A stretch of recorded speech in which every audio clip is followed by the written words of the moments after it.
Bienvenidos a Colombia, el país del sagrado chicharrón. ¿El país más rico del mundo? Pues sí. Porque ¿de qué otra manera se explica uno que en un país donde cada puente lo hacen 5 veces, cada carretera 17 veces, quedemos en el lugar 23 dentro de 213 delegaciones en los Olímpicos? Nuestra mejor actuación en la historia. ¡Viva Colombia, carajo! Hay que reconocerle al presidente Santos su compromiso con el deporte, y si no, aquí lo tenemos el día que anunció con platillos y bombos que los Juegos Nacionales del año pasado en Ibagué serían los mejores Juegos Nacionales de la historia. Y vamos a tener los mejores Juegos Nacionales de la historia aquí en Ibagué. Y con Mística, quién sabe qué pasaría, porque el día de la inauguración de los Juegos, el presidente Santos no fue. Y lo que debía haber sido orgullo y felicidad para la gente del Tolima, quedó convertido en esto. Bueno, la verdad, y me van a perdonar mi francés, si yo fuera el presidente de la República y hubiera anunciado que esos eran los mejores juegos de la historia, tampoco hubiera mostrado la cara después del cagadón tan hijuemadre que fueron los Juegos Nacionales de Ibagué. Es verdad que la inversión en el deporte ha aumentado en los últimos años y esto se ha visto materializado en cifras. Se duplicó este año llegando a los 347.000 millones de pesos. Pero de esos 347.000 millones, solo en la debacle de los Juegos Nacionales de Ibagué se perdieron 120.000 millones.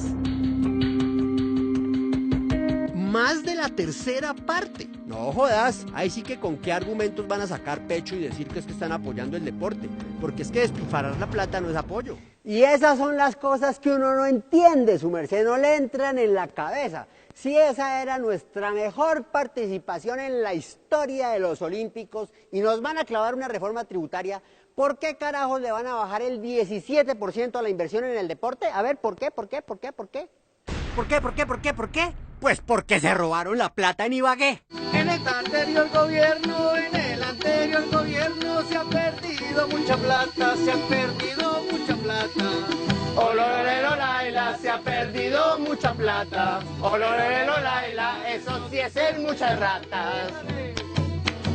Y darse uno cuenta cómo roban de miserablemente a un pueblo tan noble como el pueblo de Ibagué y del Tolima.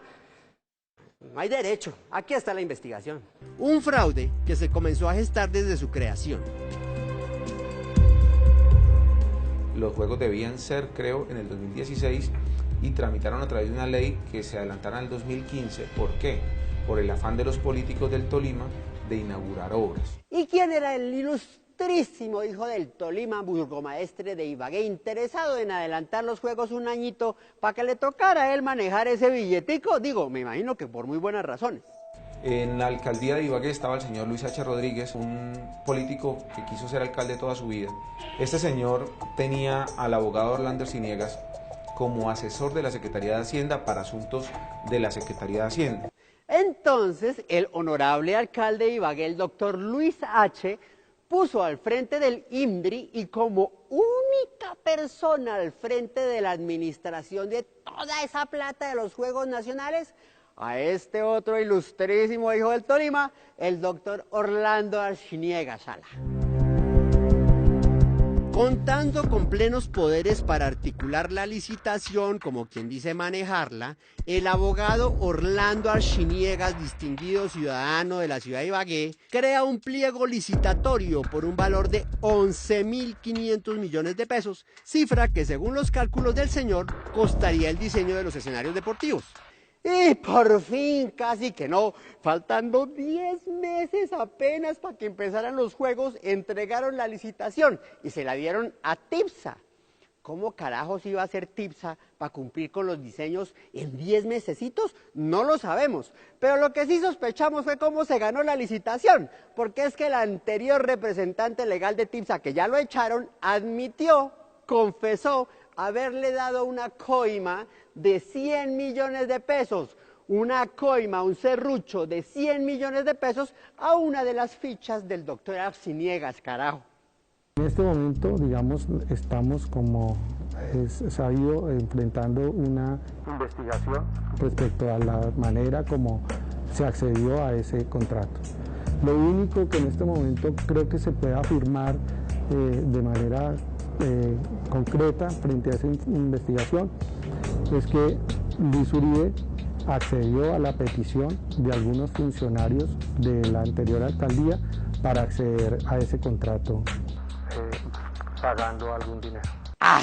Que eso sí es tener muchos así de grandes para confesar uno así tranquilamente que sí, que pagó la coima y que sí, que pagó el chalzo, que hizo el serrucho. Pues muy bien, la cosa no solo no paró ahí, siguió, llegó la parte de la ejecución de las obras y esta le correspondió a unas multinacionales españolas que curiosamente entraron de la mano de dos pequeñas empresas colombianas. Con los contratistas definidos comenzaron las obras, o por lo menos eso creía el inocente pueblo de Ibagué. Pero nuevamente, y según los constructores, los errores que presentaban los diseños de TIPSA no les permitían avanzar con el proyecto. El complejo acuático se detectó que tenía una deficiencia de 1.500 metros cúbicos. El Coliseo Mayor tenía un faltante de 285.000 kilos en la cubierta. En atletismo había una excavación de 200 metros cúbicos y salieron realmente 9.000. Y entonces viene su merced el partido de ping-pong de los Juegos Nacionales entre TIPSA y los contratistas. Los de TIPSA, eche para allá su pelotazo, que eso era culpa de los contratistas que no cumplieron. Y los contratistas, para allá su pelotazo, que era que los diseños de TIPSA no servían. Y pimponazo para allá, pimponazo para acá, y el pueblo colombiano como un pendejo, para allá, para acá, para allá, para acá. Se llegó la hora de los Juegos Nacionales y todo parecía que iba a ser una película de horror. Por ejemplo, una de las disciplinas deportivas que me parece a mí más bonita de ver, que son todo lo que tiene que ver con los deportes acuáticos, la natación de larga distancia en estilos, los clavados, y al momento de llegar las pruebas, ¿dónde iban a tener que nadar y clavarse los deportistas de los Juegos Nacionales? Hay que tener mucha cara dura y mucha vergüenza para entregarle esto a una ciudad al momento de inaugurar sus Juegos. A solo un mes de la inauguración de los Juegos, era evidente que no se iban a realizar en estos escenarios. Y finalmente, y esto me da tristeza admitirlo, esta fue la cara que los administradores del Tolima a cargo de los Juegos Nacionales le enseñaron a la gente de Ibagué.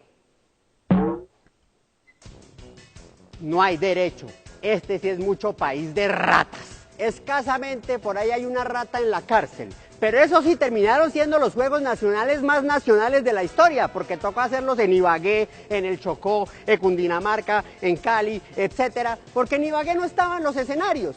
Y el pueblo de Ibagué no solo terminó atracado, asaltado, sino desmoralizado. ¿En qué va la cosa? Está capturado el honorable doctor Arciniegas, que dijo que iba a colaborar y a devolver parte de la plata, pero ni lo uno ni lo otro. Lo único que ha hecho es dilatar y dilatar y dilatar. Y aquí decimos con luz roja, advertencia, advertencia, que no vayan a salirnos después con que, ay, es que precluyeron los términos. Eso sí, uno de los testaferros del doctor Arciniegas, que ese era un pobre empleado ahí, ese sí está en la cárcel y ese confesó, pero además le dijo a la fiscalía, dice por ahí, que el señor Luis H., el alcalde, estaba enterado de todo y que pedía el 20% de la coima. Casi que no se logra, pero finalmente se hizo una auditoría y la Contraloría dice que hubo un detrimento patrimonial de 66.000 millones de pesos. O sea, detrimento no es necesariamente que se los robaron, sino que los dejaron perder. Allá están 66.000 millones de pesos en diseños chimbos, en concreto tirado, en piscinas podridas. ¿Y saben qué es lo peor? Que para hacer los escenarios destruyeron el polideportivo que ya tenía la ciudad de Ibagué y que sí funcionaba. Estos son muchos hijos de su puta madre.